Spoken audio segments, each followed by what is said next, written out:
Hi, everyone. Good evening. You're welcome to Let's Discuss, where we talk about practical things that impact on our life and Christian journey.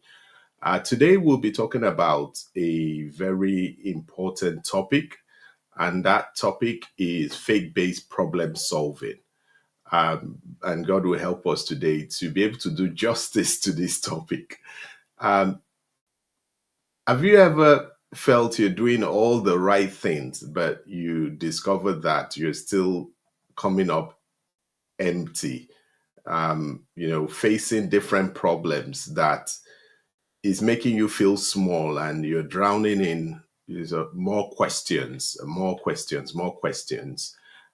The more questions you're asking, the less answers you're getting, or even no answer. Have you ever been in a situation where you have been praying at times quite passionately for God to move on a particular matter, and all you got back is silence? Have you looked around and thought, I need to be stronger than this? Your heart is saying yes, but you now discover that the reality of the situation is making you down. So you're welcome. If your heart whispered yes to any of this, you're not alone.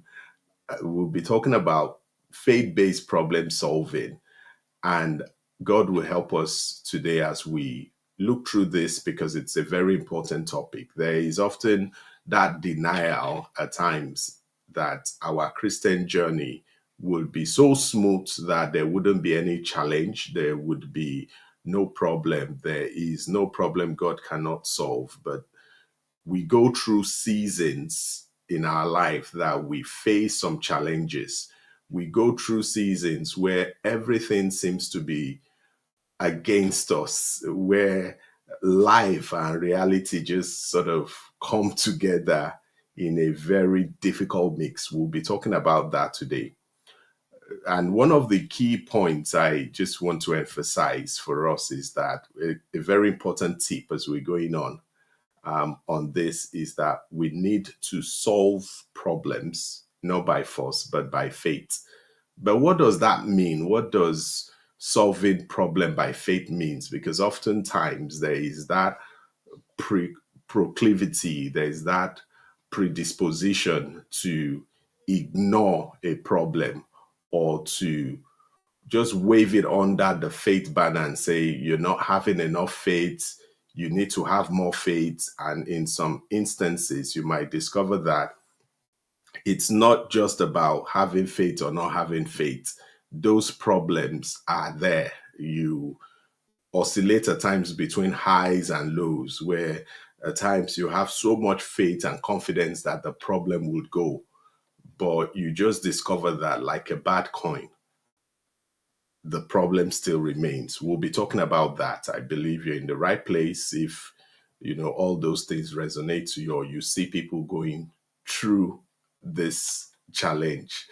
I just want to share with you one thing that happened to me a long time ago, just to buttress this topic. I just come back from a long, disappointing day. Had a long, disappointing day. I don't know if anyone has had one of such days where it seems everything is working against you. You Everything just seems to be going the wrong way. Um, I had some issues with the cars. I was thinking about bills that were due. I was thinking about how people were betraying me and everything. So the whole day couldn't have gone, worse. A few bad news as well chipped in. And as I got home, then I just put on the light so that, at least I can see. And the light switch, the bulb just went off as well. So you can just imagine that one's been having a bad day and even the light bulb wasn't working. As I was just there I was just saying, God, you just have to do something. I'm tired. What do I do now? Teach me what to do next. And even though I was down, I now said, okay, let me at least go and replace the bulb. As I was going to replace the bulb, I don't know, it was me that left it there myself. My leg now hit, I can't remember if it was a bag or something heavy, a suitcase that I had kept there earlier on. When things are going bad, at times everything just seems to be going bad. Everything seems to be going in a way you don't like, you don't expect. So it's not just about the light bulb in this case. It's about feeling, that feeling that nothing was working, that hit my head, hit my leg, very painful. Um, the bulb was off. The challenges I had were not being addressed. I was in a position where I was not happy. And it seems the big things were going against me and even the small things. So just want to make us aware that those days is more common than you would think about. There will be some days for some people, it could be bad news, it could be something you don't expect to happen, or it could even be continuous. It could be a situation you are in that isn't getting better. Rather than it getting better, it just seems to be getting worse. And you've been praying, you've been hoping, you've been pushing. Today, we'll talk about all that, how to apply a faith based approach to solve problems. But let's think about it first. Let's take a step back. One of the big problems we need to solve is to understand how we think about problems. Some people dress problems up in different clothes. Some would say, don't say it's a problem, call it a challenge. Some would say it's not a challenge, call it opportunity, call it issue, call it conundrum, call it complication. No matter clothes or dress you wear for it, there are things that there isn't a changing what's going on. And when things don't resolve, we have been programmed to think that we need to solve all the problems. So mentally, we have been conditioned to treat every hardship as something we need to understand, that we need to manage and move on from. Many times, when people are going through challenges, one of the first things we ask is why me, why this?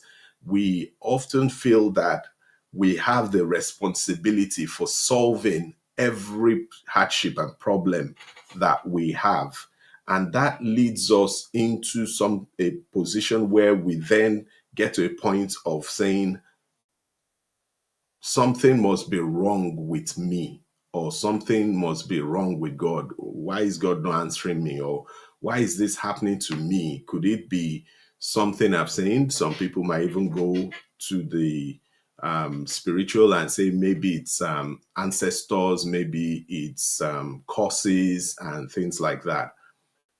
We feel at that point that something must be wrong with us or with God or with the communication between us or God, or the blessing that God has already provided because we believe we shouldn't be in that problem.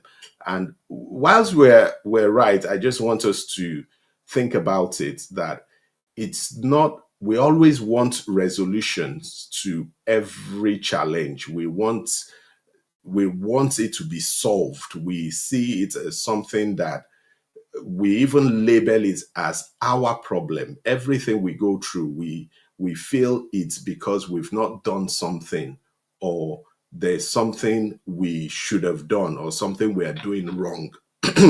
Whilst there might be some justification for that, but the aim of this is not to think about that. We'll go into the solutions, how we can begin to solve problems with faith. And this is going deeper into the main conversation. Welcome to everyone.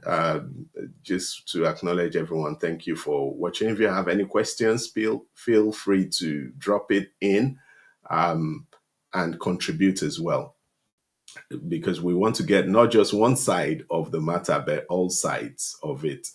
There are few things before we go into the 3 ways we can begin to approach problems with a faith mindset. And this session is aimed to be practical so that we can all gain things from it.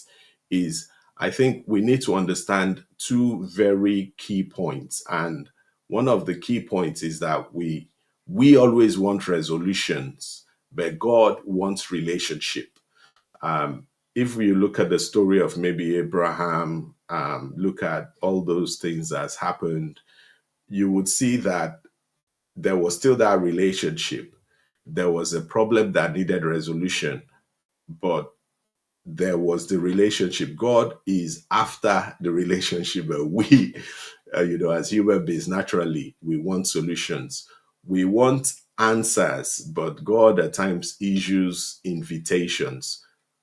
By us understanding this, it helps us to be in a better frame of mind to begin to think about our problems less as ourself or our inadequacies, but more around, there is a challenge, there is this problem here, and there is a God we know. How do we then solve the problem? How do we move from this problem to the answer without the pressure of thinking it's about us, we're doing something wrong, which drains our spirit? So the first step I want to talk about is we need to ditch pressure and embrace presence. Pressure is something that is synonymous with challenges. Whenever you're facing a challenge, you feel that pressure. You feel that if there isn't anything done, it could lead to a bit of problems. You carry that problem, and that problem defines us. One of the things why pressure isn't good, and I'll go a bit into the medical, then move into the psychology, and move back to faith. Pressure in the medical world is seen as stress. Whilst a lot of people would associate stress with, okay, I've done a lot of work, I've gone upside, I've gone down, I've, stressed myself, I've not slept, but stress mainly is focused around the brain. Whilst the body has the mechanism to recover, the body will tell you, and if you don't listen to it, that's where the problem comes in. The body at times will just knock you off, you would sleep. We're better able to manage the pressures of the stress of the body than the stress of the mind. When we allow pressure to build up, irrespective of how important, and I know problems are important, it needs to be solved, but if you allow the pressure get to you, it introduces stress. And what stress does is that stress would make you incapable of thinking clearly. It would begin to mess up with your minds. One of the current or the fastest growing fields is mental health practitioners, because our new world we're operating in is not friendly towards the mind. There's a lot of things we are putting on our minds. You're multitasking, you're thinking of a lot of problems, thinking of a lot of challenges. And all those things affect the mental health. And when it affects the mental health, you now begin to behave in a way you wouldn't behave. You might lash out to the wrong people, your attitude might change, the way you are being positive might change. And the Bible refers to it as the spirit of heaviness. And when that comes upon you, it introduces some form of depression. The medical institutes, from some of their statistics, they've claim that the number one killer is cardiac illnesses, things like heart attack and things like that. Number two, they say, is cancer. And number three, they've said, is stress. Imagine, stress is the number three killer. But if you read the report more thoroughly, what they've identified is that the cardiac issues, which is heart attack and all those things, high blood pressure, as well as the cancer, in many cases, they identified it as being caused by stress as well. So if you consider that stress causes cardiac and causes all these other things, as well as other conditions, you discover that stress is the number one killer we have today. There's a need for us to ditch the pressure. Jesus said, come, my yoke is light.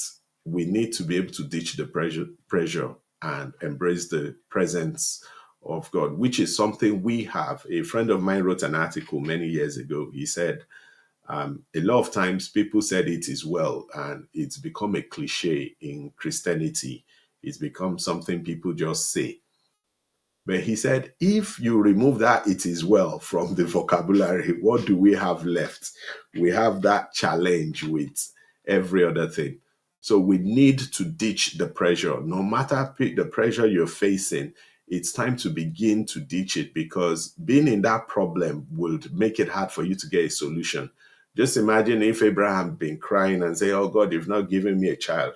He wouldn't have had the opportunity to have met those people, invite them to his house. Pressure changes one. Pressure makes you to hide in a shell. Pressure makes you to do things you are not supposed to do. Or pressure even makes you to hide and find yourself trapped in a situation where you cannot change. So we need to ditch anything that is pressure and embrace presence. We'll take a few contributions. You're welcome. We have Pastor Nikes. She's saying, good evening. Happy Sunday, everybody. Good evening, Ma. God bless you. And we have my twin sister, Ngozi. She's saying hello. Yeah, you're welcome as well. And we have Minister Steve Ricoto. By grace of God, we would be featuring him and his choir next week. We would play a wonderful clip. They did a song that blessed my life, and I think we'll play it next week by the grace of God. So hope so far we're gaining something from this, because this is one of the topics that I know is a bit difficult. The person who was supposed to talk us through this topic, unfortunately, had to travel. But I hope I'm doing a good job so far. So please drop in the comments if you think I'm doing a good job about this topic so far. But like we said ditch the problem. We said ditch it. But by ditching the pressure, I'm not saying you need to ignore the problem. Faith doesn't ignore a problem. I've seen a few people who would say, just have faith, just don't think about it. No, that isn't the solution. If you don't think about it, the problem will still resurface. It's almost like people who drink, alcohol. In the minute, it might knob you, it might get you inspired or motivated, but immediately the effects wear off. You are now back facing the problem. We've talked about the first step, which is don't allow the pressure get to you. Without killing off the pressure, you will struggle to find the solution. without making sure that you are able to somehow detangle yourself from the problem, you discover that you're still in the problem. And that's what we don't want. I just want us to know that faith doesn't ignore the problem, it would reframe it, it would make it look like, okay, yes, we're in this. Yes, this is happening. But how do we solve this? Let's take out the pressure, which is the first step. Take out the pressure. Once you take out the pressure, it is now easier to see. There's a proverb that you cannot see far if you have tears in your eyes. There's a need to remove the tears and now focus on, okay, now we have to solve this problem. Delay isn't denial. At times, we may not know it's divine enlightenment. There's a story a lot of us may not have known. We know about the man of God. He's very popular. Charles Spurgeon. A lot of us know him. He's written a lot of books. He's been regarded as one of God's general. In fact, he was listed in the book as one of God's general.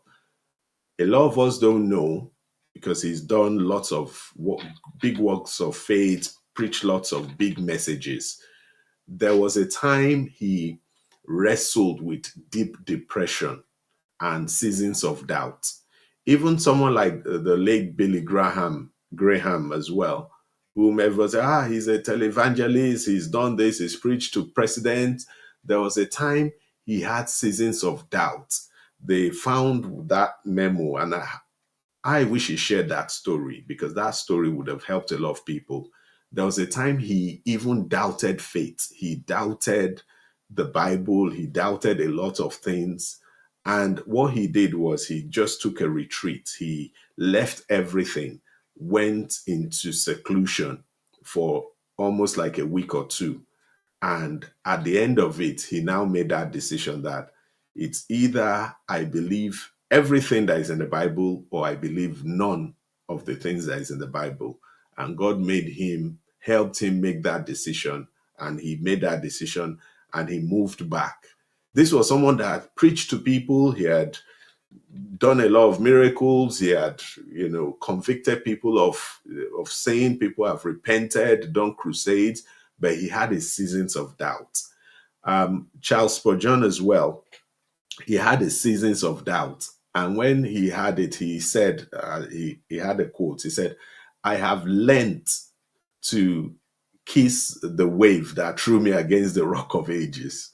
And that is the heart of, what we're talking about. It's not avoiding the storm, but letting the storm bring us to the one who calms it. But God at times doesn't fix the situation. I'm sure a lot of people will be shocked by this. At times, God will not fix the situation. What he would fix is our sight. What he would fix is he will give us the idea. What he will fix is he will give us what to do about the problem. And that is the second key that I want us to talk about. We've talked about removing the pressure. You cannot make much impact if the pressure is really on you. You need to take that. And the second key, which is equally important, let me just put the caption here, which is equally important, key two, is for us to, hope I've put it on the caption. Yeah, is to focus on the layers, not the lesson. Many times we're always focusing on the lesson that, what's going on here? How can I solve this? This is this, or this is that. No. It's not about that. It's looking at the layers. Okay, this is the problem I'm facing. What are the problems within this problem? Looking at, okay, what are the layers of the problem? And immediately you begin to look at the layers. You now begin to understand, okay, is this something that God is revealing to me? Is this a challenge God wants me to walk from? Is it because I have a fear which has prevented me from taking this step? Is there like a sin involved here? Is there a buried lie? Is there something I just want to have control of? Or is it something I don't have any control of? And one of the big things is understanding what emotions do I keep having about this problem? Is it one of helplessness? Is it something I need help with? Is it something I need to pray about, but pray about in a way of, okay, I need assistance on this. What can I do about it?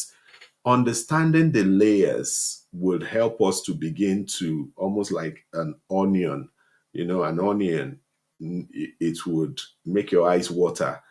But when you begin to peel the different layers, you now begin to have a better understanding. You are getting to the root cause of it.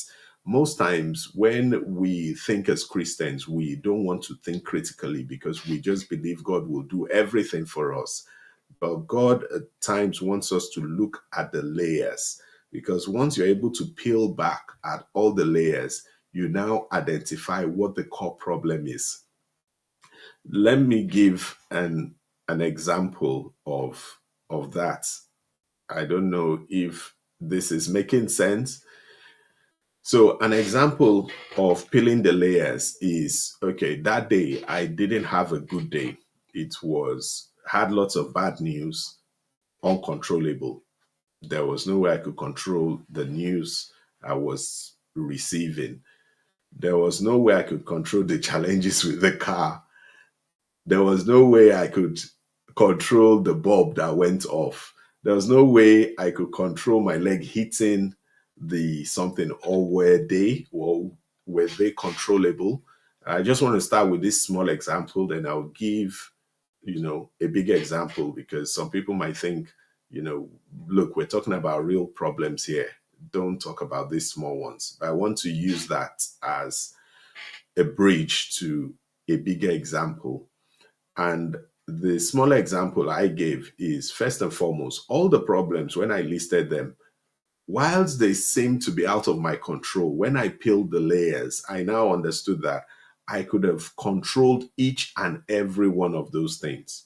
First and foremost, the question to myself was, okay, I actually didn't pray that morning. So if you had committed your ways unto God, like the speaker last week said, he said he doesn't miss it. He makes sure he prays in the morning. That if you commit your ways to God, it puts you in a positive mode. He helps you sort out a few things. Then I now looked at, okay, the challenges I had, with the car. Did I make sure the car was serviced? Was I regularly just checking the engine levels, checking the oil, checking the tires, checking things? No, I wasn't. So there is a way where when you sit back at the problem and say, okay, this has happened. How can I solve it or prevent it? You now begin to understand, okay, can I prevent it? Can I ignore it? Can I ask for help about it? There's some problems you have to ask for help on. So those small examples I gave before I now move to a bigger one, they were things I could fix myself. I could have ensured that when the bulb went off, instead of just going in the darkness, knowing the bulb has gone off, to either use my phone to shine the light, so I wouldn't have used my leg to hit that thing. So you can see a lot of things will say, this thing is problem. At times there is prevention, and prevention, they say, is better than cure. Let me move a bit into a bigger challenge that I have been opportune to be involved in. I would love a few comments from people. What do you think? Which challenge should we go through? Let me use a challenge from the Bible just to make it relatable. Yeah, let me use a someone that had a challenge in the Bible, or should I use one that I've seen myself? Okay, let me take this comment by Professor Emeritus. He said, the world today is full of stress, which must be addressed and requires attention. Glad that you're dealing with it adequately. Thank you so much, sir. Stress is the killer of inspiration. Stress is the killer of motivation. Stress is the killer of bodies. Stress is the killer of minds. The rate of mental illnesses and diseases has risen. In fact, they say 1 in 4 people are likely to develop mental illnesses at one point in their life. One of the highest causes of death, even among the young people these days, is suicide, which is really shocking. And that is due to things like depression. Um, so you're very correct. The world is full of stress, and we need to be able to disentangle ourselves from stress. A lot of even great ministers of God passed on because they didn't learn this lesson. You Whilst we are not of the world, our bodies is of the world. We need to ensure that and that's lesson for myself as well, we need to ensure that we're getting enough rest, and when we don't feel like it, just chill. So the number we've talked about, peeling back the layer, so I'll talk about a example that happened that I'm aware of around problem solving. So there was this, I'll use a personal example just to make it resonate.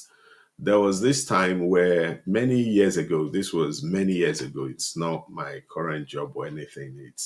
I'm talking more than a decade and a half ago. I had a challenge whereby there was a position I wanted in the company. There was a job I felt I was adequately prepared for the job, and there was nothing that was happening. I didn't get it. I tried all my best. I didn't. I submitted my CV. It was an internal role, and nobody called me back. At that point, I could have taken one of two things, because I was praying about it, but it was a problem because I needed to get the promotion, to get a particular wage structure, in order to make things better for myself and some of my applications for even the work and right to remain. So I needed that increase at that time. It wasn't coming. I'd prayed about it. I'd even sow seed. Anything. It wasn't working. So at one point, I now realized that if I use the traditional ways of approaching this, I would still be in the same situation. I then applied these 3 steps. Then I didn't know it was these 3 steps. So I'm being honest with you. I'm not saying I knew this before. How I wish I had heard something like this at that time. But one thing that happened was I then took my mind off it. I decided, okay, I wouldn't let this stress bring me down. I wouldn't let this situation determine my joy. I wouldn't use this to behave in a different way to my managers, to people who were helping me, people I was working with, because the job was within my team. I made that decision, which is the first step we talked about. Then I now examined the layers. I now felt to myself, okay, why didn't I get this job? I wrote down a few things, reasons I thought, because I wasn't giving feedback. Then, whilst writing it down, I now realize that, do you know what? I don't know why I didn't. I don't know why. I didn't know why. And but I needed to solve it. What I did then was I now approached the manager, called him aside, and said, please, I'd like to speak with you. But because he had seen that there wasn't any pressure on me, that I wasn't putting him under pressure, my behavior had not changed. He himself said, okay, hope everything's fine. Hope you're not leaving or things like that. I said, no, I just want to have a chat with him. He said, let's talk now. I said, no, later, when it's convenient. Then we booked a meeting a week later. So I'm trying to explain how creative problem solving is, because if you don't begin to look at the layers, you now begin to form some assumptions which may or may not be correct. And I now approached him, spoke to him, and said, look, please don't take this the wrong way. I'm not complaining. I don't have an issue with it, but this is more for my personal development. I applied for this job. I didn't get it. I didn't even get an interview. Tell me why. Um, and please don't take this the wrong way. I'm just asking personally. You're not liable. I made sure that he knew I wasn't under pressure. The pressure wasn't on me and everything.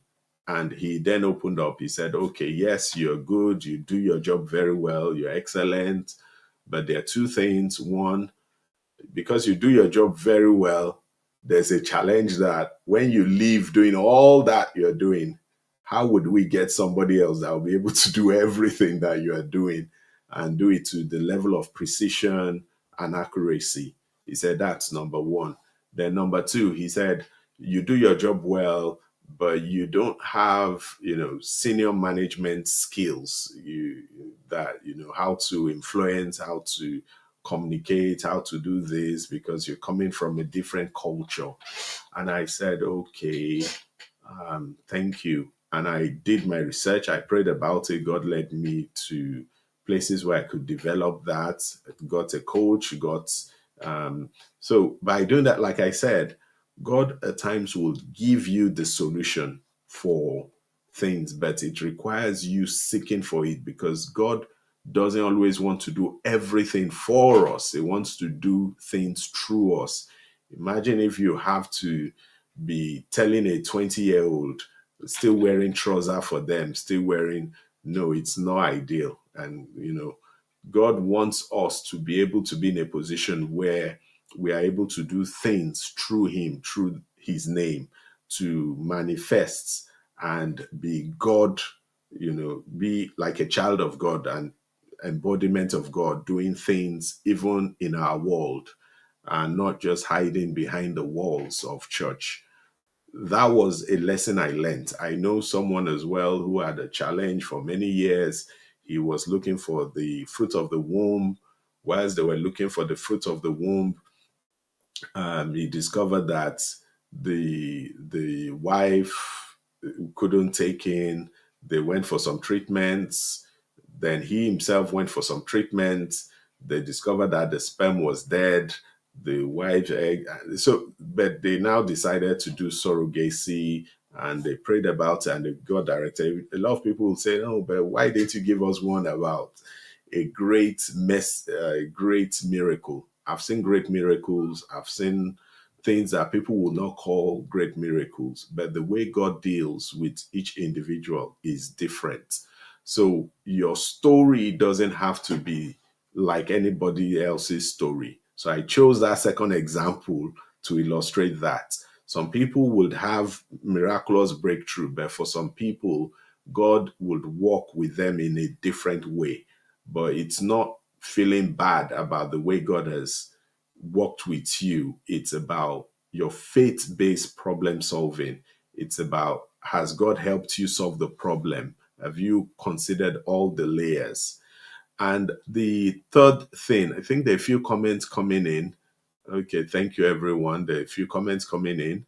Um, yeah, okay, thank you, sir. So we have Evangelist Sam, and by also we'll put an invitation out to everyone. Next week will be powerful. We have the carpenters have been invited to speak. It's a reformation, a transformation. So if you think about Martin Luther King, who revolutionized things, by the grace of God, the carpenters will be revolutionary. We'll share that and share it and promote it closer to the time. It's next week. Don't miss it. So he said, God doesn't want to do everything for us, but he wants to do things through us. Exactly. And he doesn't want us, he wants us to interact with our world rather than to hide behind the walls of the church. He wants us out in the world, interacting, making impact, making changes. And okay, greetings everyone. Thank you so much. So I'll just talk about the third point and begin to wrap up. And if there are any questions, please, everyone, feel free to. So the third point is about, let me just put that in, is that faith is the journey, not the solution. I'm sure a lot of people might not really like this, but I would explain. Just give me some time. The faith is not the solution. The faith Faith is the journey itself, not the solution. Most times people believe when things happen, they say, that person had faith and that's the solution. No, at times the faith is the journey. Let me prove it scripturally, then I'll go into real world life just to help us with this. There was a time the prophet had lots of enemies around him. His handsman or second in command or trainee prophet was worried, and God said, open the eyes of your servant. And when God opened the eyes of that junior prophet, he now saw the armies of God all over the hilltop and everything, which shows that God had the troops there. So the troops were not just coming. God isn't reactive, God is already proactive. The faith is about the journey. It's about how you are going through. Even Paul said that, that he's seen the finish line and he's still striving, he's pushing ahead, that he's fought the fight of faith, he's fought the good fight of faith. And the last example is Shadrach, Meshach, Abednego. When they were in the fire, there was a fourth person in the fire. It wasn't just the three of them. God isn't waiting at the finish line. He is with us on the journey. So when we are going through challenges, we need to understand that even when the solution hasn't come, the journey is the faith. How are we applying our faith to that situation? How are we trusting God? How are we trusting God's instructions? At times, God will give us instructions, but because we don't trust ourselves, we don't trust what God is saying to us, we ignore them, but still keep on saying, God, God, God. There was a very funny cartoon caption that we saw. Uh, I think it's in public domain. They showed a picture of a man. He was hanging from a cliff and he was about to fall from that cliff. And he shouted, so he was hanging from the cliff. He was about to fall. And he said, is there anybody up there to help me? Is there anybody? God, help me. Is there anybody here? Then he now heard the voice of God saying, yes, this is God. I am here to help you. Let go of your hand and I'll catch it and I'll save you.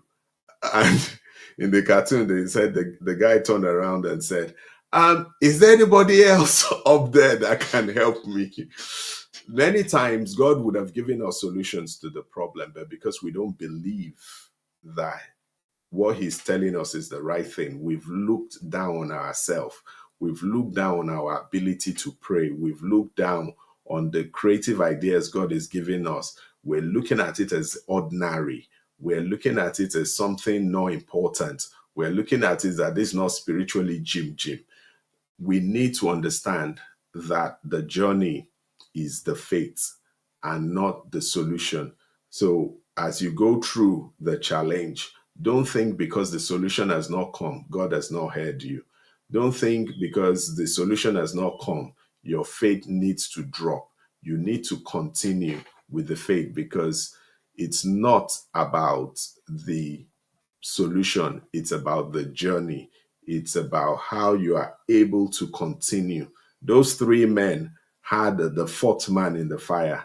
So God is in the fire, like we said.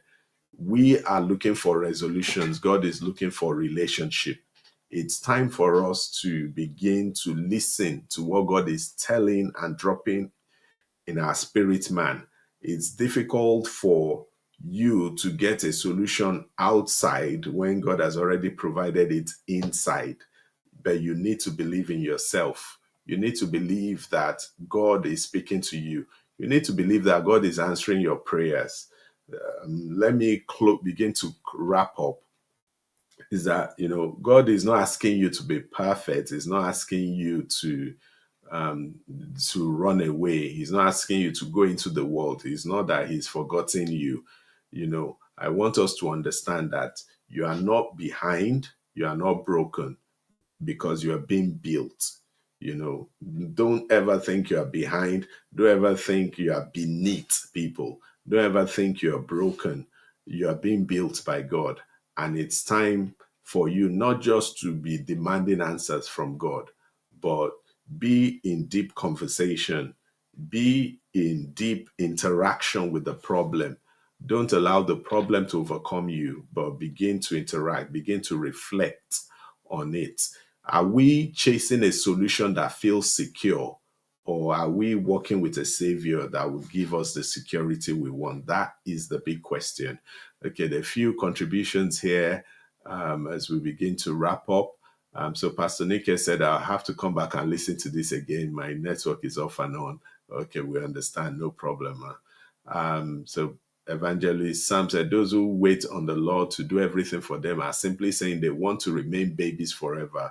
God gave you a brain so that you would allow heaven to, to rest. Use it. I really like this. It's time for us to begin to use our brain.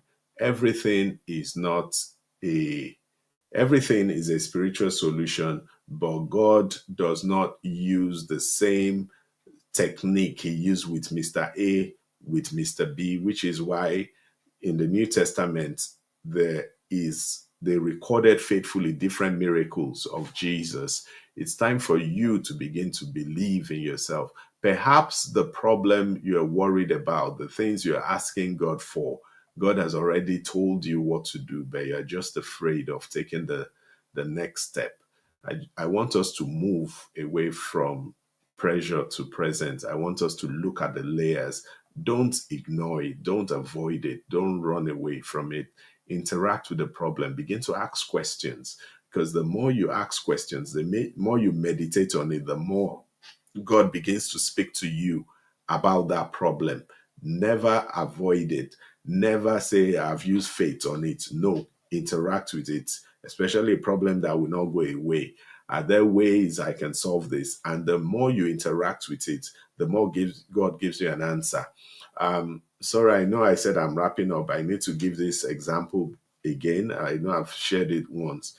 When they interviewed people who won the Nobel Prize in Science, and Nobel Prize in Science is pretty much the highest level you can get to in terms of science, and science is seen as you have to identify discovery.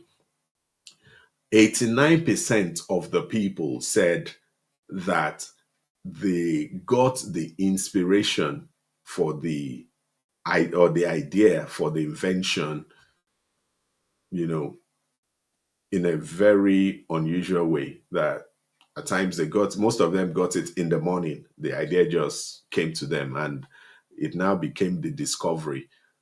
Unlike what we normally believe that people will just have this extra IQ. No. But why did they get those ideas whilst some of us didn't get those ideas? They were thinking about the problem. They were interacting with the problem. They were carrying out experiments. They were testing things. They were doing research. And because they were doing all that, God now, because he causes it to rain on both the righteous and unrighteous, he gave them those ideas. It's time for you to begin to face your problems, to begin to face those challenges, to begin to look at them, meditate on it, interact with it, because God wants to speak to you. He wants to give you what to do about those things. That's the advantage we have as Christians, and not the world. I'll just take one or two comments, then we'll begin to close. Okay, thank you so much, sir. Professor Emeritus said, thank you for these powerful words of encouragement. These words have healing effects on our minds. Thank you very much. Thank you, sir. Thank you for everyone for joining.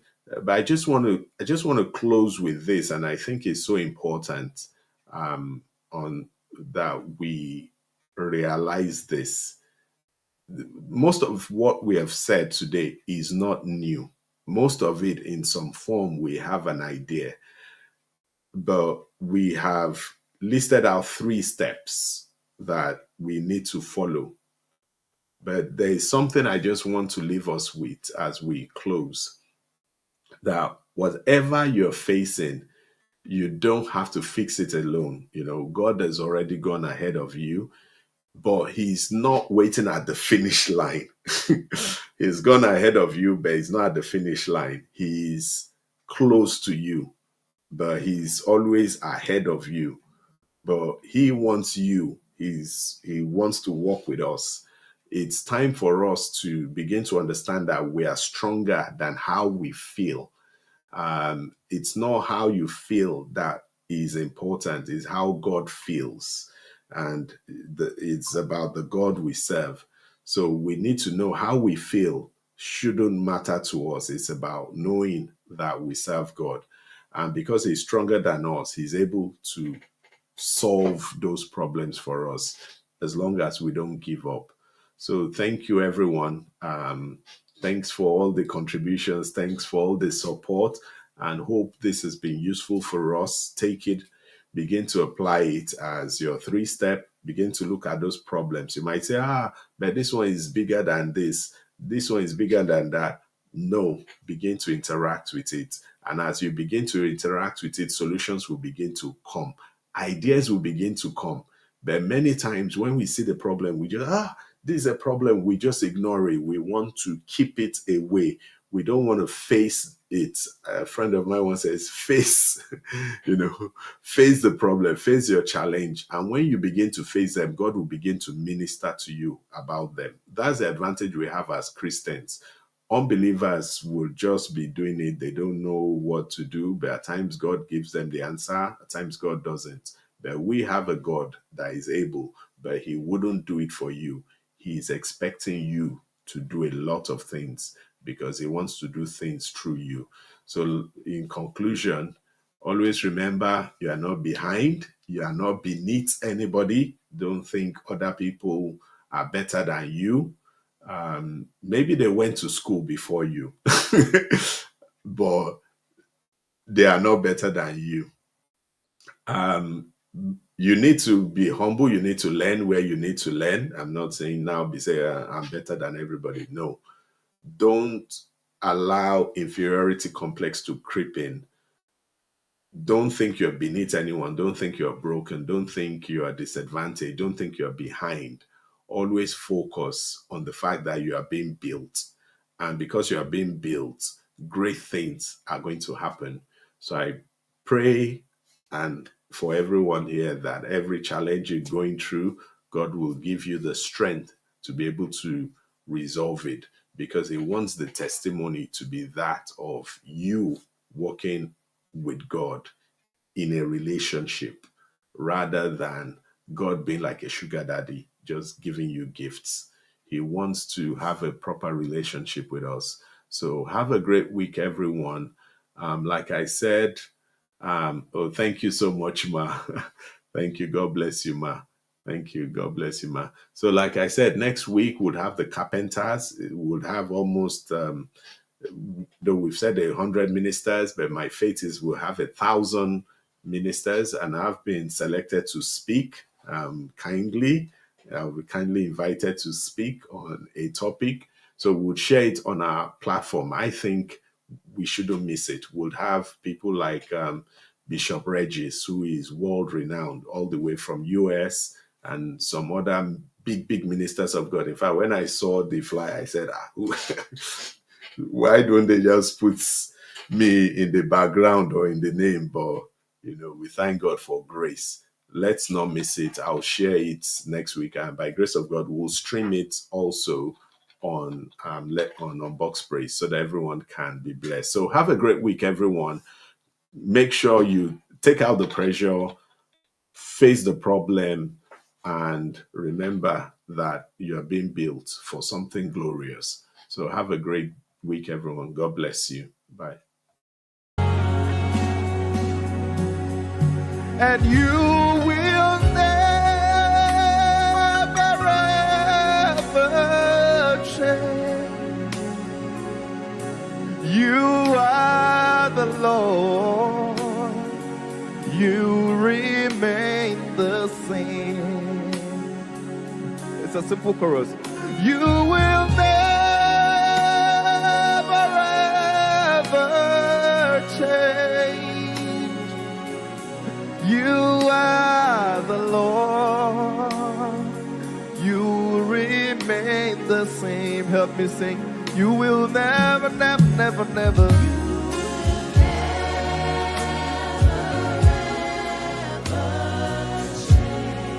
You are the Lord. Let your name be glorified. Oh, you will never, never, never, never, never.